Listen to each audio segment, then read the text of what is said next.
Hello friends, welcome back to cinema secrets. இன்றைக்கி இந்த video நம்ம பேச போகிறது ரொம்ப நாளாக நம்ம ஃபாலோவர்ஸ், நம்ம நண்பர்கள் எல்லாருமே என்கிட்ட கேட்டு சலிச்சு போன ஒரு மேட்டர் தான்.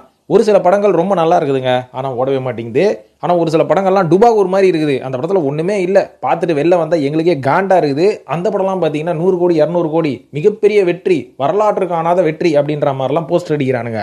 இது ஏன் இப்படி நடக்குது அப்படின்ற மாதிரி கேட்டிங்கன்னா, இன்றைக்கி மட்டும் இது நடக்கலைங்க. கடந்த 30 வருஷங்களுக்கும் மேலான தமிழ் சினிமாவில் நடக்கக்கூடிய ஒரு நடைமுறை தான் இது. தமிழ் சினிமா மட்டும் ஏன் நம்ம சேர்த்துக்கணும், இந்திய சினிமாவே அப்படி தான். எதனால் அப்படி நடக்குது அப்படின்னு கேட்டிங்கன்னா, உடனே பல பேர் சொல்லுவாங்க, அன்பே சிவம் எப்பேற்பட்ட படம் தெரியுங்களா, ஆனால் ஓடலை, புதுப்பேட்டை ஓடலை அப்படின்ற மாதிரி அந்த காலகட்டத்தில் இருந்தெல்லாம் நான் எடுத்து பேச விரும்பலை. இந்த வருஷம் மேட்ருக்கே வருவோம் நம்ம.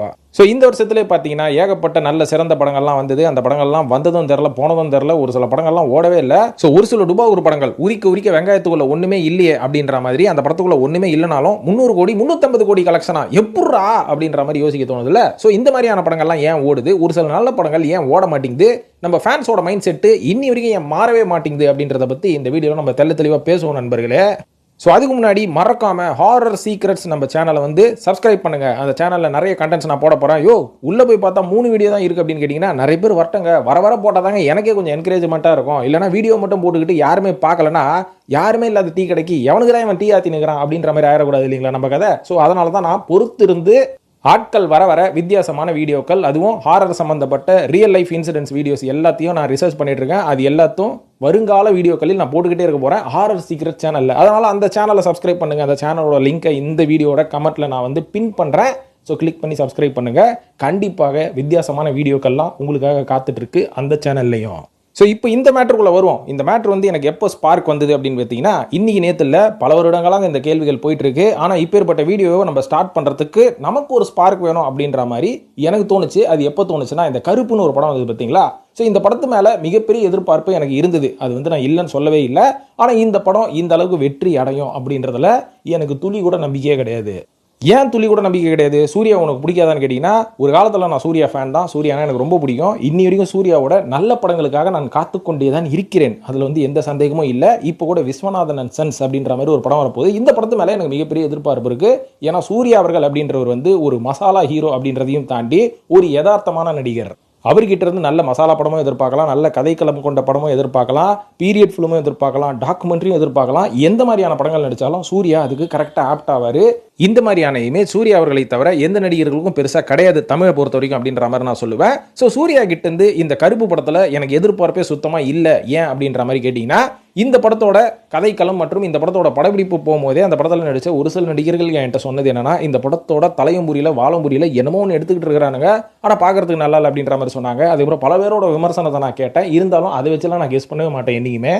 ஆனால் எனக்குள்ள ஒரு இன்ட்யூஷன் போயிட்டே இருக்கும். இந்த இன்ட்யூஷன் எப்படி வந்தது அப்படின்ற மாதிரி கேட்டிங்கன்னா, ஒரு நாளைக்கு ஒரு படம் பார்ப்பேங்க. அதிகபட்சமாக ஒரு வருஷத்துக்கு நான் 300 படங்கள் பார்ப்பேன். ஸோ 300 படங்கள் பார்க்குறவனோட மைண்ட் செட் எப்படி இருக்கும், இந்த படத்தில் இருந்து நான் அப்சர்வ் பண்ணுற விஷயங்கள் என்னவா இருக்கும். ஸோ எனக்குன்னு கொஞ்சம் எக்ஸ்பீரியன்ஸ் இருக்கும் இல்லைங்களா. அதனால் ஒரு படத்தோட ட்ரைலரோ டீசரோ பார்க்கும் போதே எனக்கு தெரிஞ்சு போயிடும், இந்த படம் வேலைக்கு ஆகுமா வேலைக்கு ஆகாதா அப்படின்ற மாதிரி.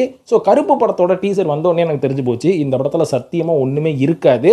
கிட்டத்தட்ட இந்த படத்தை நம்ம மூக்குத்தி அம்மன் வெர்ஷன் 2 எதிர்பார்க்கலாம்.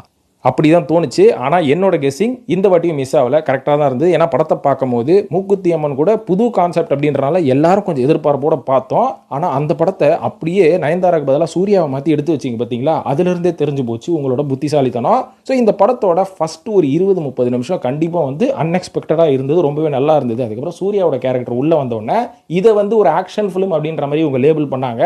ஆனால் இது ஒரு ஃபேண்டசி ஃபிலிம் அப்படின்னு ஆரம்பத்தில் இவங்க சொல்லலை. காரணம் என்னன்னா, அப்படி சொல்லிட்டா சூர்யா அவர்கள் வந்து ஒரு ஃபேண்டசியான ஒரு கேரக்டர் பண்ண போறாருன்னு தெரிஞ்சு போயிடும் இல்லையா. அதாவது எக்ஸ்பெக்டேஷன் வெளில போயிடக்கூடாதான். அதாவது மக்களை வந்து அப்படியே டைட் பண்ணி ஒரு சர்ப்ரைஸ் கொடுக்குறாங்களா இவங்க. அந்த சர்ப்ரைஸ் கொடுங்க, அவெஞ்சர் ரேஞ்சுக்கு, ஜஸ்டிஸ் லீக் ரேஞ்சுக்கு நீங்கள் கொடுத்தீங்கன்னா நல்லாயிருக்கும். ஆனால் மொக்கத்தனமாக கொடுத்தா காண்டாவாது. பட் இருந்தாலும் இதை சொல்ல இன்னும் நிறைய பேர் காண்டாகிட்டே தான் இருப்பீங்க இந்த வீடியோ பார்க்குறவங்களுக்கு. நான் என்ன சொல்ல வரேன் அப்படின்றத நான் சிம்பிளாக முடிச்சுக்கிறேன். ஸோ இந்த படம் 350 கோடி ரூபாய் கலெக்ஷன் பண்ணணுன்னு அந்த படத்தோட தயாரிப்பாளர் கூட சத்தியமாக நினச்சிருக்க மாட்டார்.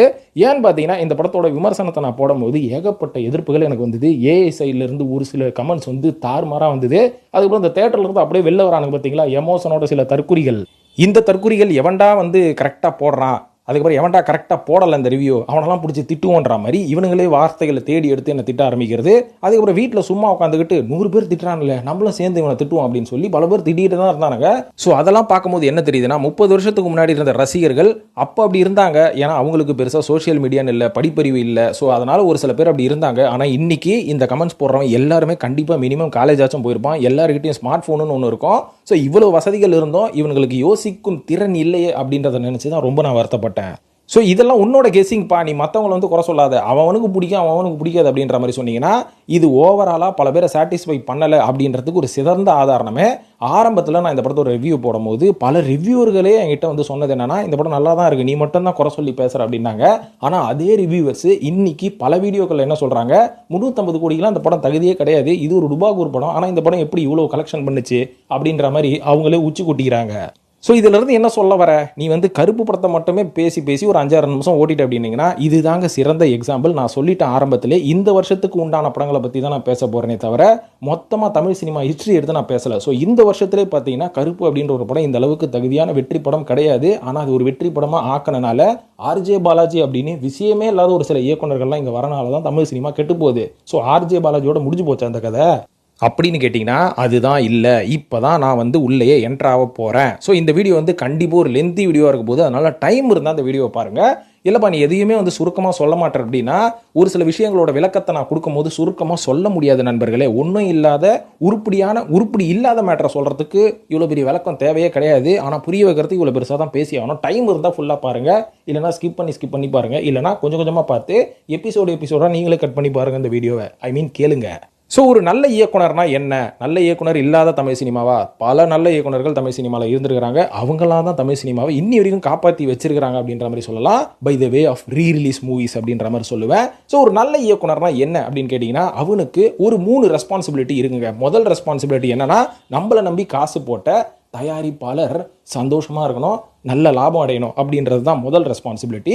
அடுத்த ரெஸ்பான்சிபிலிட்டி, இந்த படத்தை ஆடியன்ஸ் எல்லா ஜானர் மற்றும் எல்லா வயசில் இருக்கக்கூடிய ஆட்களும் இந்த படத்தை பார்க்கணும். ரெண்டாவது ரெஸ்பான்சிபிலிட்டி இதுதான். மூணாவது என்னன்னு பார்த்தீங்கன்னா, இந்த படம் எவர் கிரீன் ஹிட் ஆகணும். அடிக்கடி சொல்லுவாங்க பார்த்தீங்களா, எவர் கிரீன் ஹிட் அப்படின்னா ஒரு படம் இன்னைக்கு வந்தால் மட்டும் பார்ப்பேங்க, இன்னும் ஒரு வாரம் கழிச்சு பார்க்க சொன்னால் பார்க்க மாட்டேன், ரெண்டாவது வாட்டி பார்க்க சொன்னாலும் நான் பார்க்க மாட்டேன் அப்படின்ற மாதிரி சொல்லுவாங்க பார்த்தீங்களா. இந்த மாதிரியான கண்டென்ட் எடுத்து படம் பண்ணக்கூடாது. ஃபர்ஸ்ட் ஆஃப் ஆல் எதனாலன்னு பார்த்தீங்கன்னா, ஒரு இயக்குனர் ஒரு எஸ்டாப்ளிஷ்டு இயக்குனர் அப்படின்னு இருக்கானா, அவன் ஒரு 5 படம் எடுக்கிறானா, அதில் 2 படத்தை அவன் ஒரு ஓவர் ஹைப்பு படமாக எடுப்பான், ஒரு மசாலா ஒரு கமர்ஷியல் படமாக எடுப்பான். மீதி 3 படத்தை ரிப்பீட்டட் ஆடியன்ஸ் வரா மாதிரி தான் எடுப்பான். ஆனால் மொத்தமாக அவன் எடுக்கிற 5 படமுமே ரிப்பீட்டட் ஆடியன்ஸை ஃபோக்கஸ் பண்ணி தான் எடுப்பான். அதில் அதிகப்படியான பர்சன்டேஜ் ஒரு 3 படத்துக்காச்சும் வைப்பான். மீதி 2 படம் வந்து ஒரு ஓவராலாக ஒரு கமர்ஷியல் படம், ஒரு ஜாலியான படம் அப்படின்ற மாதிரி எடுப்பாங்க. ஆனால் அந்த படத்தை ஒரு 6 மாதம் கழிச்சு டிவியில் போட்டால் கண்டிப்பாக பார்ப்பாங்க, ஒரு வருஷம் கழிச்சு ரீரிலீஸ் பண்ணாலும் கண்டிப்பாக பார்ப்பாங்க. ஸோ இதுதான் ஒரு தெளிவான இயக்குனரோட மைண்ட் செட் அப்படின்ற மாதிரி சொல்லலாம். ஸோ இந்த மாதிரியான படங்கள் வெளிவந்தால் டிவிலையும் சரி, நீங்கள் வந்து ஓடிடிலையும் சரி, ரீரிலீஸ் பண்ணாலும் சரி, நீங்கள் மறுபடியும் போட்டே இருந்தாலும் இந்த படத்தை பார்க்கறதுக்கான ஆர்வம் மக்களுக்கு சுத்தமாக குறையவே குறையாது. எப்போ போட்டாலும் இந்த படத்தை வந்து நம்ம உட்காந்து பார்க்கலாம்ப்பா, சமப்பா இந்த படம் போட்டாங்கப்பா டிவியில் அப்படின்ற மாதிரி உட்காருவாங்க. ஆனால் இன்னைக்கு வர காலகட்டத்தில் கடந்த 5 வருஷத்தில் வர பல படங்களை ரிப்பீட்டட் ஆடியன்ஸ் எத்தனை பேர் வந்து அது கிராப் பண்ணியிருக்கு அப்படின்னு பார்த்தீங்கன்னா பர்சன்டேஜ் ரொம்ப ரொம்ப ரொம்ப ரொம்ப கம்மி தான். இதுக்கு முக்கியமான காரணம் என்ன அப்படின்னு பார்த்தீங்கன்னா, பெரும்பாலான short film makers feature film எடுக்க வந்தது தான். நான் எல்லாரையுமே குறை சொல்லலை. இன்றைக்கி ஷார்ட் ஃபிலிம் மேக்கர்ஸ் நிறைய பேர் நல்ல தரமான படங்கள் கொடுத்துருக்குறாங்க. ஆனால் பர்சன்டேஜ் ரொம்ப கம்மி. பெரும்பாலான ஷார்ட் ஃபிலிம் மேக்கர்ஸுக்கு அந்த 15 நிமிஷம் டியூரேஷனில் எடுக்க தெரிந்த படத்தை 3.5 மணி நேரமோ 2.5 மணி நேரமோ கன்வெர்ட் பண்ண சொன்னால் அவங்களால பண்ணுறது ரொம்ப ரொம்ப கஷ்டம். ஸோ இந்த மாதிரியான ஒரு ஜென்ரேஷன் எப்படி மாறுது அப்படின்ற மாதிரி பார்த்தீங்கன்னா, ஆரம்ப கட்டத்தில் கிட்டத்தட்ட ஒரு 15-20 வருஷத்துக்கு முன்னாடி ஸ்டூடியோஸ் வந்து படத்தை ப்ரொடியூஸ் பண்ணுவாங்க. ஸோ ஒரு ஸ்டுடியோ வந்து படத்தை ப்ரொடியூஸ் பண்ணுறாங்க, ஒரு ஏவிஎம் ஆகட்டும், இல்லை ஒரு பெரிய பெரிய பேனர்ஸ், பல வருடங்கள் அவங்க சினிமா துறையிலேயே இருந்து டிஸ்ட்ரிபியூஷனில் இருந்து சினிமாவை நல்லா தெரிஞ்சுக்கிட்டு காசு போடுவாங்க பார்த்தீங்களா. ஸோ இந்த மாதிரியான பேனர்ஸ்லாம் என்ன பண்ணுவாங்கன்னா, ஒரு இயக்குனரை கூப்பிட்டு கதை கேட்கும் போதே இந்த கதைக்கு ரிப்பீட்டட் ஆடியன்ஸ் வருவாங்களா, இந்த கதைனால நம்ம ப்ரொடக்ஷனுக்கு நல்ல பேர் கிடைக்குதா, இந்த படத்தை ஆடியன்ஸ் ரிப்பீட்டடாக பார்ப்பாங்களா அப்படின்ற மாதிரி அந்த கதையில் இருக்கிற அவங்க ஸ்கோப்பை பார்த்துட்டு தான் இந்த படத்தோட கதைக்கு ஓகே சொல்லி இந்த இயக்குனருக்கு காசே கொடுப்பாங்க. ஆனால் ஒரு காலகட்டத்துக்கு அப்புறம் இந்த ஷார்ட் ஃபிலிம் மேக்கர்ஸ் உள்ளே வரும்போது இந்த மாதிரியான ஸ்டூடியோஸ் கொஞ்சம் கொஞ்சமாக டவுன் ஆகுது. ஏன்னா டவுன் ஆகுதுன்னா அவங்களால பெரிய ஃபண்டு வந்து ரைஸ் பண்ண முடியல. அதுக்கப்புறம் சினிமா துறை இன்னைக்கு மாறிடுச்சுன்னு சொல்லி அந்த ஸ்டூடியோஸ்லாம் கொஞ்சம் கொஞ்சமாக அவங்களோட மைண்ட் செட்டையும் பிஸ்னஸையும் மாற்றுறாங்க.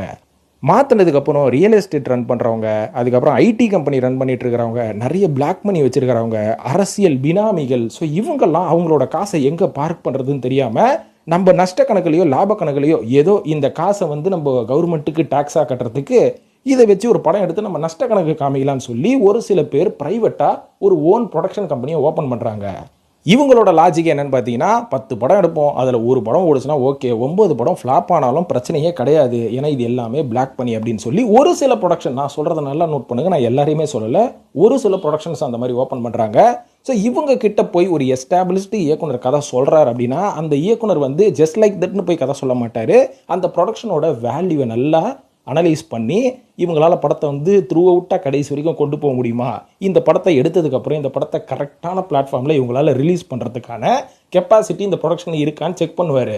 ஆனால் அப்படி செக் பண்ணி பார்க்கும்போது சினிமாவோட பின்புலம் இல்லை, பணம் இருக்குன்னு சொல்லிட்டு ஒரு ப்ரொடக்ஷன் கம்பெனி ஓப்பன் பண்ணியிருக்கான் அப்படின்னு சொல்லி எந்த ஒரு நாலேஜ் இருக்கிற இயக்குனரும் போய் நிற்கவே மாட்டாங்க. ஏன்னா அவங்களோட ரெப்யூட்டேஷன் அவங்களுக்கு ரொம்ப முக்கியம்னு சொல்லி அப்படி ஓட மாட்டாங்க. ஆனால் இந்த ஷார்ட் ஃபிலிம் மேக்கர்ஸ் எல்லாருக்குமே அடுத்த லெவல் போகணுன்னா இந்த மாதிரியான ப்ரொடக்ஷன் கம்பெனி தேவைப்படுதுன்னு சொல்லி அந்த ப்ரொடக்ஷன் கம்பெனியை அந்த ஷார்ட் ஃபிலிம் மேக்கர்ஸும் யூஸ் பண்ணுவாங்க. அந்த ப்ரொடியூசரும் இந்த மாதிரியான லோ பட்ஜெட்டில் படம் எடுக்கக்கூடிய இயக்குனர்களுக்கு வெல்கம் பண்ணுவாங்க. ஸோ இந்த 2 குட்டையில் ஊறின மட்டைகளும் ஒன்று சேர்ந்ததுக்கு அப்புறமா ஒரு கிரியேஷன் ஒன்று கொண்டு வராங்க பார்த்தீங்களா, அதில் ஒரு சில படங்கள் வந்து ஆடியன்ஸுக்கு அந்த காலகட்டத்தில் புதுசாக தோணுது. ஸோ இந்த ஆடியன்ஸ் வந்து பார்க்கும்போது பரவாயில்லையே, ஒரு சின்ன பட்ஜெட்டில் ஒரு வித்தியாசமான படம் எடுத்திருக்காங்க அப்படின்னு என்றைக்குமே நம்ம ஆடியன்ஸ் வந்து புது வரவுக்கு ஒரு ஓப்பனிங் கொடுக்கறது உண்டு தான், ஒரு புது வரவுக்கு ஒரு சப்போர்ட் பண்ணுறதும் உண்டு தான். ஆடியன்ஸ் மைண்ட் செட்டே அப்படி தான். புதுசாக ஒன்று வருதுன்னா கண்டிப்பாக எல்லாருக்கும் ஒரு எதிர்பார்ப்போம், ஒரு ஆச்சரியமும் இருக்கும். அந்த ஆச்சரியத்தில் பல நடிகர்கள் உள்ள வராங்க, பல ஷார்ட் ஃபிலிம் மேக்கர்ஸ் எல்லாருமே பெரிய படங்கள் எடுக்கிறாங்க. ஆனால் ஆரம்பத்தில் அது ஒரு ஷார்ட் ஃபிலிம் அப்படின்றதே வந்து நம்ம எல்லாருக்கும் ஒரு எதிர்பார்ப்பை கிரியேட் பண்ணுச்சு, ஒரு நம்மளை வந்து கிராப் பண்ணுச்சு இல்லைங்களா. ஷார்ட் ஃபிலிம் வந்து நம்ம வந்து அந்த காலகட்டத்தில் அவாய்ட் பண்ண முடியல. ஏன்னா ஒரு 15 நிமிஷத்தில் 20 நிமிஷத்தில் ரொம்ப அழகான ஒரு படம் எடுக்கிறானே, ரொம்ப வித்தியாசமாக இருக்குது அப்படின்ற மாதிரி எல்லாரும் ஆரம்பத்தில் பார்க்க ஆரம்பித்தோம். ஸோ அந்த இயக்குனர்கள் எல்லாருமே திரையில் படத்தை எடுத்தாங்க, அதே ஷார்ட் ஃபிலிம் கான்செப்டில் தான் எடுத்தாங்க. ஒரு வருஷம் 2 வருஷம் இந்த மாதிரியான படங்கள் வந்து நல்லா போச்சு. இதனால் பார்த்தீங்கன்னா அந்த ஷார்ட் ஃபிலிம் ப்ரொடியூசர்ஸ் மற்றும் அந்த ஷார்ட் ஃபிலிம் எடுத்த இயக்குனர்கள் படத்துக்கு வரும்போது அவங்களுக்கு நல்ல வரவேற்பு கிடைக்குது. ஆடியன்ஸ் வந்து இந்த மாதிரியான படங்கள் தான் எதிர்பார்க்குறாங்க. அவங்க தப்பாக நினச்சிக்கிட்டாங்க. ஆடியன்ஸ் அந்த மாதிரி படங்களை எதிர்பார்க்கல. பல வருடங்களாக 2.5 மணி நேரம் 3 மணி நேரம் ஒரு கமர்ஷியல் ஹீரோ படத்தையே நம்ம பார்த்துட்டு இருந்து போர் அடிச்சதுக்கு இதெல்லாம் புதுசாக இருக்குது அப்படின்றனால ஆடியன்ஸ் வந்து ஃபஸ்ட்டு வெல்கம் பண்ணுறாங்க. அதுக்கப்புறம் இந்த மாதிரியான ஆட்கள் நிறைய பேர் உள்ளே வராங்க, பெரிய பெரிய ஹீரோக்களே. இவங்கெல்லாம் ரொம்ப சக்ஸஸ்ஃபுல்லான இயக்குனர்கள், இதெல்லாம் சக்ஸஸ்ஃபுல்லான ப்ரொடக்ஷன்னு பெரிய ஹீரோக்களை நம்புகிற அளவுக்கு பப்ளிக் அவங்களுக்கு சப்போர்ட்டை கொடுக்குறாங்க. இதுக்கப்புறம் பார்த்தீங்கன்னா இப்போ தான் ஆட்டம் மாறுது. அதாவது பெரிய பெரிய பேனர்ஸ் ஏற்கனவே அழிஞ்சு போச்சு அப்படின்ற மாதிரி சொல்லிட்டேன். பெரிய பெரிய இயக்குனர்களும் நம்ம இனிமேல் படம் எடுத்தால் ஓடாது, ஏன்னா கம்மி பட்ஜெட்டில் இந்த மாதிரி short film mind settle short film கான்செப்டில் இவங்கெல்லாம் ஒரே ஒரு சப்ஜெக்ட் ஒரே ஒரு லைனை வச்சு ஒரு படத்தை 2.5 மணி நேரம் இழுக்கிறாங்க. ஆடியன்ஸோட மைண்ட் செட்டும் அந்த பக்கம் மாறுது. இனிமேல் நம்ம எதுக்கு படம் எடுக்கணும் அப்படின்னு நம்ம படம் எடுத்தாலும் பழைய ஸ்டைலுக்கு உண்டான படத்தை மட்டும்தான் நம்மளால் எடுக்க முடியும். அந்த படத்தை வந்து ஆடியன்ஸ் வரவேற்கிறது இல்லைன்னு சொல்லி பல இயக்குனர்கள் சினிமா விட்டே வெளில போயாச்சு. உதாரணத்துக்கு மாஸ் மசாலா படங்கள் கொடுத்த தரணியெல்லாம் இன்றைக்கி எங்கே இருக்கிறாரு? சூப்பர் கமர்ஷியல் ஹிட்டு கொடுத்த நம்ம கேஎஸ் ரவிக்குமார் இன்றைக்கி கேரக்டர் ரோல் பண்ணிட்டு இருக்கிறாரு. அது மாதிரி எவ்வளோ இயக்குனர்கள் நடிக்க வந்துட்டாங்க, பல இயக்குனர்கள் சினிமா விட்டே வெளில போயிட்டாங்க அப்படின்றது தான் ரொம்ப வருத்தமான மேட்ரு. அதுக்கு காரணம் இந்த மாதிரியான ஆட்கள் உள்ளே வந்ததுக்கப்புறம் தான். இந்த மாதிரியான ஆட்கள் உள்ளே வரக்கூடாதுன்னு நான் சொல்லவே இல்லை. எப்படி இருந்தாலும் தமிழ் சினிமாவுக்கு அப்படின்ற மாதிரி ஒரு பெஞ்ச் மார்க் இருக்குது. அதை வந்து நம்ம ஃபாலோ பண்ணிக்கிட்டு நம்மளோட ஸ்டைல் ஆஃப் மேக்கிங்கையும் மிக்ஸ் பண்ணால் பரவாயில்ல. ஆனால் அந்த பெஞ்ச் மார்க்கையும் நான் உடைச்சிட்டு நான் புதுசாக ஒன்று எடுத்துகிட்டு வரேன் அப்படின்றது எந்த வகையில் நியாயம்? அதாவது இன்றைக்கி நம்ம தளபதி அவர்கள் அரசியல் பண்ணிகிட்டு இருக்கிறாரு. அவர் வந்து நான் எல்லாரையும் நான் யங்ஸ்டராக உட்கார வச்சுருந்தா இங்கே எக்ஸ்பீரியன்ஸான ஆட்களே இருக்க மாட்டாங்க. அவர் 50% எக்ஸ்பீரியன்ஸ் 50% எக்ஸ்பீரியன்ஸான ஆளை உட்கார வச்சு தான் அவரோட கேபினெட்டை அவர் ரன் பண்ணிட்டு இருக்கிறாரு. ஸோ இதுதான் வந்து ப்ரொசீஜர். இந்த ப்ரொசீஜர் தான் வந்து ரொம்ப நாளாக லாங் லாஸ்டிங்காக போகும். இதே தான் முதல்வன் படத்துலையும் காமிச்சிருப்பாங்க. கிட்டத்தட்ட முதல்வன் படத்தை தான் அவர் காப்பி அடித்து கோட் ஷூட்டு அதுக்கப்புறம் இந்த மாதிரியான செட்டப்லாம் பண்ணிட்டு இருக்கிறாருன்னு வச்சுக்கோங்களேன். வாழ்த்துக்கள் அவருக்கு நம்ம. பட் இருந்தாலும் சினிமாவை பொறுத்த வரைக்கும் எல்லாமே கேம்பிளிங் ஆகிடுச்சுங்க. அதாவது இன்னைக்கு ஸ்டுடியோஸ் போனதுக்கப்புறம் இந்த மாதிரியான ப்ரைவேட் ப்ரொடியூசர்ஸ்லாம் வந்ததுக்கப்புறம் ₹1 போட்டால் ₹10 கிடைக்குமா அப்படின்ற மைண்ட் செட்டில் படம் எடுக்கிறனால அந்த மைண்ட் செட்டுக்கு ஏற்ற மாதிரி இந்த மாதிரி இயக்குனர்களும் டோட்டலாக மாறிட்டாங்க. அதனால தான் பார்த்தீங்கன்னா இன்றைக்கி பழைய படங்களை ரீரிலீஸ் பண்ணால் சக்க போடுது. உதாரணத்துக்கு இந்த மங்காத்தாவெல்லாம் பார்த்தீங்கன்னா சரியான ஹிட்டு. சந்திரமுகிலாம் ரீரிலீஸு பக்கா ஹிட்டு, கிட்டத்தட்ட 2 வருஷம் ஓட்டின படம் இது. கில்லி எல்லாம் வேற லெவலில் போச்சு. அன்பே சிவமே இப்போ ரீரிலீஸ் பண்ணால் எவ்வளோ பேர் பார்ப்பாங்கன்னு தெரியல. ஆனால் டிவியில் எப்போ போட்டாலும் எல்லாரும் பார்க்குறாங்க. பில்லெல்லாம் சரியான ஹிட்டு. காரணம் என்னன்னு பார்த்தீங்கன்னா, இந்த மாதிரியான படங்கள் எல்லாமே ஏற்கனவே சொன்ன மாதிரி எவர்கிரீன் ஹிட் கொடுக்கணும், எவர்கிரீன் ஆடியன்ஸை திருப்பி திருப்பி நம்ம கேப்சர் பண்ணிகிட்டே இருக்கணும்னு சொல்லி தான் அந்த படத்தோட ஸ்க்ரீன் பிளேலேருந்து கதை களத்துலேருந்து ரொம்ப மெச்சூர்டாக இருக்கும். ஆனால் இன்னைக்கு உதாரணத்துக்கு லோகேஷ் கனகராஜ் எடுத்த படங்கள் கைதிக்கு அப்புறம் நீங்கள் எந்த படத்தை தேட்டரில் ரீரிலீஸ் பண்ணாலும் சரி, டிவியில் போட்டாலும் பார்க்கறதுக்கு ஆள் கிடையாது. இதனால தான் பார்த்தீங்கன்னா இன்னைக்கு லோகேஷ் கனகராஜ் அவர்கள் ஒரு ட்ரோல் மெட்டீரியலாகி அவரை வச்சு ஏகப்பட்ட மீம் கிரியேட் பண்ணிட்டு இருக்காங்க. காரணம் என்னன்னு பார்த்தீங்கன்னா, சரக்கு கைதி வரைக்கும் தான் இருந்தது. ஏன்னா நம்ம ஒரு ஷார்ட் ஃபிலிம் மேக்கர், எந்த படத்துலையும் எந்த இயக்குனர்கிட்டையும் ஒர்க் பண்ணதில்லை. ஸோ படத்தோட ப்ரொசீஜர் நம்மளுக்கு தெரியாது. ஒரு படத்தோட ஸ்கிரிப்ட் எப்படி எழுதணும், ஸ்க்ரீன் பிளே எப்படி டிசைன் பண்ணணும், ப்ரீ ப்ரொடக்ஷனில் நம்ம எப்படி ஒர்க் பண்ணணும், ஷூட்டிங் ஸ்பாட் வந்ததுக்கப்புறம் எப்படி ஆர்டிஸ்ட்டை வேலை வாங்கி படத்தை சொன்ன தேதியில் முடிக்கணும், சொன்ன பட்ஜெட்டில் முடிக்கணும் அப்படின்ற எக்ஸ்பீரியன்ஸ் துளி கூட கிடையாது. ஆனால் நான் ஒரு ஷார்ட் ஃபிலிம் எடுத்துட்டேன். அந்த ஷார்ட் ஃபிலிம் எடுக்கும்போது எனக்கு பட்ஜெட்டிங்லேருந்து எல்லாமே தெரியும், எனக்கு ஸ்கிரிப்ட் கொண்டு தெரியும்னு சொல்லி ஒரு குருட்டு நம்பிக்கையில் ஒரு படம் வராரு. அந்த படம் பட்ஜெட்டில் இருக்கிற படம் எடுக்கிறாரு. கைதி அப்படின்றது ஒரு வித்தியாசமான கான்செப்ட் இருந்தாலும் அது வேற ஒரு படத்தை பார்த்து அப்படியே அப்பட்டமாக காப்பி அடித்து எடுக்கப்பட்ட படம் தான். இது என்ன படம் அப்படின்றத நான் சொல்லலை. உங்களுக்கு தெரிஞ்சால் நீங்கள் கமெண்ட்டில் போடுங்க. இதுக்கப்புறமா கமலஹாசன் அவர்களை வச்சு வித்தியாசமான ஒரு படம் எடுக்கிறாருன்னு பார்த்தா, கமலஹாசனை இப்போ பேட்டியில் உளறிட்டார். அந்த படத்தோட கதையை நான் தான் கொடுத்தேன். நான் அந்த காலகட்டத்தில் பேந்தம் அப்படின்ற ஒரு படத்தை பார்த்து இன்ஸ்பயர் ஆகி அப்போவே விக்ரம் 2ன்னு சொல்லி அந்த படத்தோட கதையை வச்சு நான் எடுக்கலான்னு பார்த்தேன். ஆனால் என்னால் முடியல. இன்னைக்கு லோகேஷ் வந்தார், அவர்கிட்ட அந்த கதையை கொடுத்து அவர் எடுத்துட்டாருன்னு. ஸோ ஃபைனலி விக்ரம் அப்படின்ற ஒரு படத்தோட கதை கூட லோகேஷ்து கிடையாது அப்படின்னு கமலை உளறி விட்டார் அல்லவா.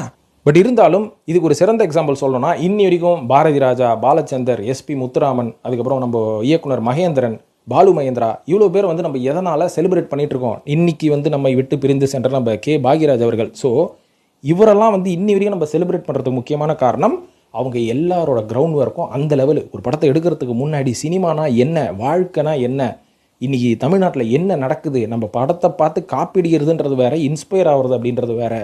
ஸோ இது எல்லாமே நல்லா கற்றுக்கிட்டு ஒரு நல்ல ஆசான்கிட்ட இருந்து வந்தவங்க. ஸோ இவங்க எல்லாருக்குமே ஒரு ப்ராப்பர் நாலேஜ் சினிமாவை எடுக்கணும். சினிமாவை நோக்கி ஒரு விஷன் இருக்குது, சினிமாவை வச்சு ஃபியூச்சரிஸ்டிக்காக நம்ம என்ன பண்ணலாம் அப்படின்ற ஒரு பக்கா விஷன் இருந்தனால தான் இன்னி வரைக்கும் இவங்களை நம்ம செலிப்ரேட் பண்ணிகிட்ருக்குறோம். உதாரணத்துக்கு நம்ம சங்கர் முருகதாஸ். ஸோ இவங்க 2 பேரும் இன்றைக்கி செல்பெடுக்க முடியாததுக்கு காரணம், சங்கர் கிட்ட பாலகுமாரன் அப்படின்ற ஒரு ரைட்டரும், சுஜாதா அப்படின்ற ஒரு ரைட்டரும் இருந்தாங்க. அவங்கள வச்சு சங்கர் அழகாக இயக்கம் பண்ணார். ஆனால் இன்றைக்கி அந்த மாதிரியான ரைட்டர்ஸ் அவர்கிட்ட இல்லை. முருகதாஸ்கிட்டையும் அந்த மாதிரி ரைட்டர்ஸ் இருந்திருப்பாங்க, இன்றைக்கி அவர்கிட்டையும் இல்லாதனால தான் இந்த காம்படிஷன் இவங்க சேர்க்க முடியல. அதாவது இன்றைக்கி இருக்கிற ஜென்ரேஷன், இன்றைக்கி இருக்கக்கூடிய அந்த இயக்குநர்கள் கூட இவங்களால் கம்பீட் பண்ண முடியாது. எப்படி முடியும்? அதாவது இவங்க பிரம்மாண்டமாக படம் எடுத்து பழகிட்டாங்க. ஒரு படத்தோட கதையை கிட்டத்தட்ட 2.5 மணி நேரம் போரே அடிக்காமல் சொல்கிறக்கூடிய அளவுக்கு இவங்ககிட்ட ஸ்கிரிப்டும் ஸ்க்ரீன் பிளேவும் இருக்கும். ஆனால் அதெல்லாம் இப்போ நம்ம ஆடியன்ஸுக்கு தேவையில்லை. ஒரு படத்தை எடுக்கிறோம், ஒரே ஒரு லைன், இந்த லைனை வச்சு கடைசி வரைக்கும் அந்த படத்தை எப்படி ஓட்டுவோம்னு அப்படி ஓட்டி பார்க்குற அளவுக்கு மைண்ட் செட் மாறி போச்சு ஆடியன்ஸுக்கு. ஸோ இந்த மைண்ட் செட் ஹெல்த்தியான மைண்ட் செட்டான்னு கேட்டிங்கன்னா அதுதான் கிடையவே கிடையாது. ஏன் அப்படின்றதுக்கு அடுத்த ஒரு காரணத்தோடு வரேன். அதுக்கு முக்கியமான காரணம் இந்த நான் சொன்ன சங்கர், முருகதாஸ், தரணி, மணிரத்னம், செல்வராகவன், இவங்கெல்லாம் நமக்கு முந்தைய ஜென்ரேஷன் இயக்குனர்கள். இதுக்கு முன்னாடி பாரதி ராஜா, பாலச்சந்தர்லாம் நம்ம அப்பா காலத்து ஆளுங்க. ஸோ இவங்களே இன்னைக்கு ஏன் போட்டி போட முடியல அப்படின்ற மாதிரி கேட்டிங்கன்னா, ரேஸ் அப்படின்ற மாதிரி சொல்ல வேண்டியதுதான். அது என்ன ரேஸ் அப்படின்னா, இன்றைக்கி சமீபத்தில் பார்க்குறீங்களா, என் ஹீரோவோட ஃபஸ்ட்டு படம்ன்ற பாருங்கள், என் ஹீரோவோட படம் முதல் வாரம் எவ்வளோ கலெக்ஷன் தெரியுமா? 50 கோடி. 2வது வாரம் எவ்வளோ தெரியுமா? 100 கோடி கிளப்பில் போயிட்டாரு. முதல் நாள் கலெக்ஷன் எவ்வளோ தெரியுமா? 25 கோடி. இதெல்லாம் யாருக்கு லாபம்? இதான் ரேஸு. இந்த ரேஸுக்கு இவர்கள் ஏன் தள்ளப்படுகிறார்கள் அப்படின்ற மாதிரி கேட்டிங்கன்னா, காசு போடுற எவனோ ஸ்டுடியோவோ பெரிய பேனரோ கிடையாது. எல்லாமே நான் ஏற்கனவே சொன்ன மாதிரி ரியல் எஸ்டேட்காரங்க. 1 ரூபா போட்டால் 10 ரூபா கிடைக்குமே, இனி 100 ரூபா போட்டேன், நாளைக்கு எனக்கு 1000 ரூபா வந்தே ஆகணும் அப்படின்னு இருக்கிற மைண்ட் செட்டில் இருக்கிறவங்க படம் எடுத்தால் சினிமாவே ஒரு ரேஸ் மாதிரி தான் ஆகிடும். ஸோ இந்த ரேஸில் ஜெயிக்கணும்னா என்ன பண்ணணும்? மக்களை தேட்டருக்குள்ளே இழுகணும், ஏகப்பட்ட பப்ளிசிட்டி பண்ணணும். மக்கள் அப்படியே அந்த ட்ரைலர் டீசர் பார்க்கும் போதே அப்படியே அவுத்து போட்டு ஆடணும். தேட்டரில் போயிட்டு நான் இன்றைக்கி குத்தாட்டம் போடுறேன் பாரு, என் கேர்ள் ஃப்ரெண்டோட, என்னோட காலேஜ் மேட்ஸோட, என்னோட கொலீக்ஸோட அப்படின்ற மாதிரி அவன் மைண்ட் செட்டை டோட்டலாக மாற்றி விட்டுறணும். போன உடனே படத்தில் ஒன்றுமே இருக்கக்கூடாது. அந்த ஓப்பனிங் சாங் ஏற்கனவே படத்தில் ரிலீஸ் ஆகிறதுக்கு முன்னாடி அந்த பாட்டு ஹிட் ஆகிடணும். அதுக்கப்புறம் பார்த்தீங்கன்னா இந்த ஸ்னீக் பீக் அப்படின்ற மாதிரி போடுவானுங்க. அதில் பார்த்தீங்கன்னா அரசியல்வாதியை கலாய்க்கிறது, ஹீரோவை இன்னொரு ஹீரோ கலாய்க்கிறது இப்படின்ற மாதிரி இருக்கும். உள்ளே போய் பார்த்தீங்கன்னா அந்த சீனு கிளைமேக்ஸில் தான் வரும், அந்த டிடிடி படத்தில் வந்த மாதிரி. ஸோ இப்படி ஹைப் ஏற்றி விட்டுறது. அதுக்கப்புறம் உள்ளே போனீங்கன்னா ஏகப்பட்ட அது என்னதுங்க ஹிட்டன் மேட்டர்ஸ். ஸோ ஒரு சில யூடியூபர்ஸே இந்த படத்தில் இந்த ஹிட்டன் சீக்ரெட்ஸ்லாம் இருக்குது தெரியுமா அப்படின்னு உங்களை கலப்பி விட்ருவானுங்க. உடனே நீங்கள் என்ன பண்ணுவீங்க?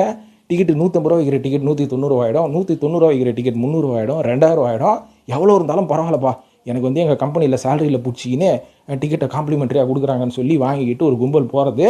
ஸோ இன்னும் போய் அந்த கும்பல் வந்து படத்தை பார்த்துட்டு படத்தில் ஒன்றும் இல்லைனா கூட அந்த கிளைமேக்ஸில் ஏதாவது ஒன்று இந்த காந்தாரா படத்தை காப்பி அடிச்சுட்டு ஒரு சாமி பாட்டை வச்சு தமிழ் படத்தில் ஒரு ஒரு ஊட்டாலக்கடி பண்ணுவாங்க பார்த்தீங்களா. இதை பார்த்துட்டு வந்தோன்னா அவன் வெளில வந்து சாமி ஆடுவான் மைக்கை கொடுத்தோன்னே. இதெல்லாம் ரிவ்யூன்னு சொல்லிட்டு அடுத்தது வீட்டில் சும்மா தான் உட்காந்து இருப்பான். மொபைலில் இதை பார்த்தோன்னே புக் பண்ணு கிளம்பிடலாம், ரிவ்யூலாம் பயங்கரமாகுது. அதாவது இந்த தேட்டர்லேருந்து எமோஷனோட வெளில வரவங்க கொடுக்குறதெல்லாம் ரிவ்யூவான். அப்போது உண்மையாகவே வந்து ஒரு சில ரிவ்யூவர்ஸ் வந்து இதுக்காகவே எக்ஸ்பீரியன்ஸோடு படிச்சுட்டு உட்காந்து பொறுமையாக கொடுக்குறானுங்க பாருங்கள். ஸோ அதெல்லாம் என்னது அப்படின்றத நீங்களே யோசிச்சு பாருங்கள். ஸோ இப்படி தான் நம்மளை ஏமாற்றிட்டு இருக்கிறாங்க. இதில் வந்து நான் சூர்யாவை குறை சொல்கிறேன் அப்படின்ற மாதிரி நினைக்காதீங்க. சூர்யா அவர்களோட கெரியரில் எவ்வளவோ நல்ல படங்கள் கொடுத்துருக்காருங்க. 24 அப்படின்ற ஒரு படம் சூப்பர் படம், மாற்றான் காப்பான்லாம் அற்புதமான படம்.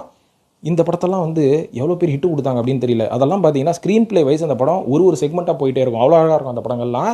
ஆனால் அந்த படத்தோட கம்பேர் பண்ணால் கருப்பு ஒன்றுமே கிடையாது. சிங்கம் 3யோட கம்பேர் பண்ணாலே கருப்பு ஒன்றுமே கிடையாது. ஆனால் நான் சொன்ன இந்த படங்கள்லாம் 24, மாற்றான் காப்பான் எல்லாமே ஃப்ளாப் லிஸ்ட்டில் வந்துருச்சுங்க சூர்யா அவர்களுக்கு.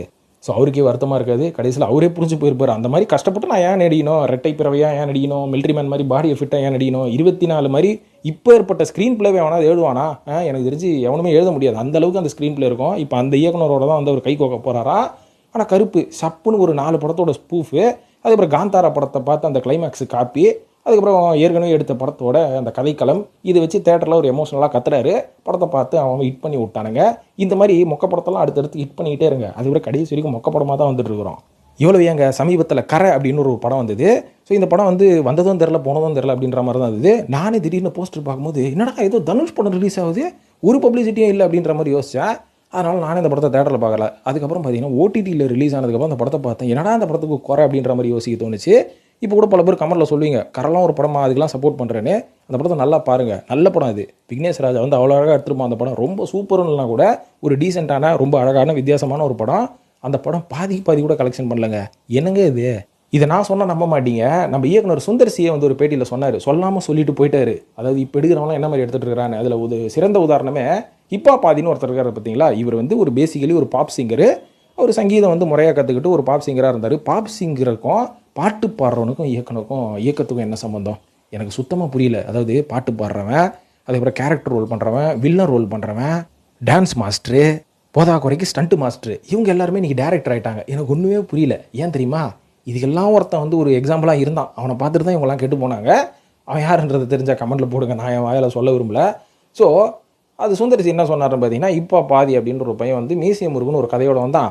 இந்த கதை ஒன்றுமே கிடையாது, அவன் காலேஜ் லைஃப்பில் நடந்ததை அவன் அழகாக ஒரு ஸ்கிரிப்டாக எழுதி எடுத்துன்னு வந்தான். சரிப்பா போய் எடுப்பான்னு சொல்லி ஒரு பட்ஜெட்டை நான் ஃப்ரீஸ் பண்ணி அந்த படத்தை எடுத்துகிட்டு வந்து காமிக்கிறான். ஷார்ட் ஃபிலிம் தோத்துச்சு போங்க, ஷார்ட் ஃபிலிமாகவே எடுத்துகிட்டு வந்து கொடுத்துட்டான். அதுக்கப்புறம் அதை போட்டு பார்த்தவொன்னா அவனை தனியாக கூப்பிட்டு நான் ஒரு அட்வைஸ் பண்ணாங்க, பாரு போன காசு போட்டான், உன்னை படம் எடுக்க சொன்னால் ஷார்ட் ஃபிலிம் எடுத்துன்னு வந்துட்டேன். நீ வந்து படம் அப்படின்றது வேறு, ஒரு திரைப்படம் அப்படின்றது வேறு, ஷார்ட் ஃபிலிம்ன்றது வேறு. அதனால் உனக்கு நான் கைடன்ஸ் கொடுக்குறேன், என் சைட்லேருந்து ஒரு சில ஆட்களை அனுப்புகிற எக்ஸ்பீரியன்ஸ்லாம் ஆட்களை இவங்களை வச்சு நீ இதை மறுபடியும் படமாக எடு அப்படின்னு தான் மியூசியம் முறுக்கு 1 ஃபஸ்ட்டு பார்ட் இருக்குது பார்த்தீங்களா, அது ஒரு படமாக வந்ததுங்க. அதுக்கு முன்னாடி அவன் ஷார்ட் ஃபிலிமாக தான் எடுத்துகிட்டு வந்தானே, பட்டுன்னு போட்டு உடச்சிட்டாரு. ஸோ இதுதான் நண்பர்களே நிதர்சனமான உண்மை. ஸோ இங்கே வந்து ஸ்கிரிப்ட் ரைட்டர் அப்படின்ற ஒருத்தர் கிடையாது, ஸ்கிரிப்ட்ன்றது கிடையாது. இன்றைக்கி மலையாள படங்கள் வந்து ஏன் ஹிட் ஆகுது அப்படின்ற மாதிரி பார்த்தீங்கன்னா, அங்கே ஸ்கிரிப்ட் ரைட்டர்னு ஒருத்தர் இருப்பார், கதையாசிரியர்னு ஒருத்தர் இருப்பார். அந்த கதையாசிரியர் உங்களுக்கு க்ளீனாக ஒரு கதையை 2.5 மணி நேரத்துக்கு போட்டு கொடுத்துருவாரு.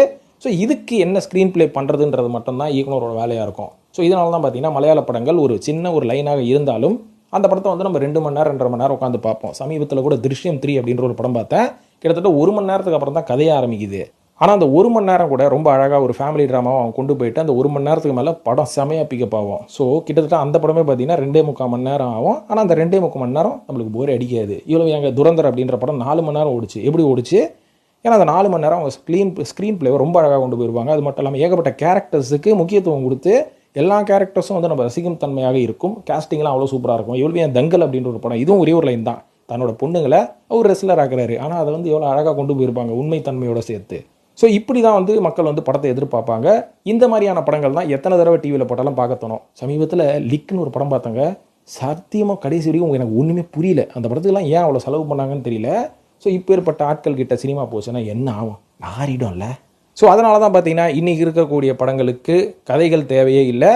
ஒரு 4 வேறு மொழியிலேருந்து ஆர்டிஸ்ட்டு, ஒரு பில்டப் கொடுக்குற சாங்கு, வித்தியாசமான ஃபைட்டு, அதுக்கப்புறம் இன்றைக்கி இருக்க யூத்தை வந்து தேட்ரிக்கல் எக்ஸ்பீரியன்ஸில் டான்ஸ் ஆட வைக்கிறதுக்கான சில விஷயங்கள், அடல்ட் கண்டென்ட்டான ஜோக்கு. ஸோ இந்த மாதிரியான படங்கள்லாம் முதல் 3 நாள் மிகப்பெரிய கலெக்ஷன்ஸ் கொடுக்கும். அந்த ஹீரோக்களுக்கு நல்ல சம்பளம் கொடுக்கும். அந்த படத்தை தயாரிக்கிற அந்த கேம்பிளிங் தயாரிப்பாளர்களுக்கும் நல்ல கனெக்ஷன் கொடுக்கும். ஆனால் ஃப்யூச்சராக தமிழ் சினிமாவை அடுத்த 10 வருஷம் கழிச்சு தமிழ் சினிமாவில் தலை சிறந்த படங்கள் எது அப்படின்னா மறுபடியும் நம்ம பாரதி ராஜா, பாக்கியராஜ், பாலச்சந்தர், அதுக்கப்புறம் கொஞ்சம் ஷங்கர், அப்படி தான் போவோம். இந்த நடுவில் இருக்கிற இயக்குநர்கள் பேர் யாராவது ஞாபகம் இருக்குங்களா? யாராவது ஒரு சமீபத்தில் லோகேஷ் கனகராஜுக்கு அடுத்தபடியாக ஹிட்டு கொடுத்த இயக்குநர்கள் யாராவது, நல்ல படங்கள் கொடுத்த இயக்குநர்கள் யாராவது பேர் தெரிஞ்சதுன்னா கமெண்ட்டில் போடுங்க. பல இயக்குநர்களோட பேரே நம்மளுக்கு தெரியாது. ஏன்னா அவங்கெல்லாம் படத்தை இயக்கும் இயக்குநர்களாக வரணும்னு நினைக்கல, எல்லாருமே ஹீரோ ஆகணும்னு வராங்க. அதனால் ஃபஸ்ட்டு ஒரு 2 படம் இயக்குனர், அதுக்கப்புறம் சினிமாவில் எல்லோரும் நம்மளை பற்றி தெரிஞ்சிடும். அப்புறம் நம்ம படத்தை நம்மளே இயக்குவோம், அதுக்கப்புறம் நம்ம ஃப்யூச்சரில் ஹீரோ ஆகிடுவோம் வேறு ஒரு இயக்குனரோட படத்தில் அப்படின்ற மாதிரி அன்றைக்கி எஸ்ஜே சூர்யா பண்ண ஐடியாவை இன்றைக்கி எல்லாருமே அதை ஃபாலோ பண்ண ஆரம்பிச்சிட்டாங்க. ஸோ இதன் காரணமாகத்தான் சமீபத்தில் நல்ல படங்கள் பெருசாக வரது கிடையாது. ஏன்னா டைரக்டரோட ஃபோக்கஸ்ஸு நானும் ஹீரோ தான்டா அப்படின்றதுனால வரணும், எப்போ யாரையாவது ஏதாவது ஒன்றத்தை பண்ணி ஏதாவது ஒரு கொரியன் ஃபிலிமை பார்த்து காப்பி அடித்து ஒரு படத்தை பண்ணி உள்ளே வந்துடும் அப்படின்றதுனால தான். அதனால் நல்ல படங்களுக்கு ஆதரவு தெரிவியுங்கள். அது ஷார்ட் ஃபிலிம் மேக்கர் எடுத்த படமாக இருந்தாலும் சரி, பழைய இயக்குநர்கள் எடுத்த படமாக இருந்தாலும் சரி, நல்ல படங்கள் அப்படின்னா ஆதரவு கொடுங்க. ரிவ்யூ பார்க்காம படத்துக்கு போங்க, எந்த எதிர்பார்ப்பும் இல்லாமல் போங்க. அந்த படத்துக்குள்ளே நல்ல விஷயங்கள் இருந்ததுன்னா சப்போர்ட் பண்ணுங்கள், நல்ல விஷயங்கள் இல்லைன்னா ஓப்பனாக போட்டு உடைங்க அப்படின்னு சொல்லிட்டு இந்த வீடியோ முடிச்சுக்கிறேன் நண்பர்களே. இந்த வீடியோ மேலே ஏகப்பட்ட கான்ட்ரடிக்ஷன் உங்களுக்கு இருக்கும், கண்டிப்பாக முரண்பாடுகள் இல்லாமல் இருக்கவே இருக்காது. ஆனால் கொஞ்சம் யோசிங்க, நான் சொல்கிறத வச்சு ஒரு 4-5 தடவை யோசிங்க. இந்த வீடியோவை 2 தடவை பாருங்கள், அதுக்கப்புறமா கமெண்ட் போடுங்க. நன்றி, வணக்கம்.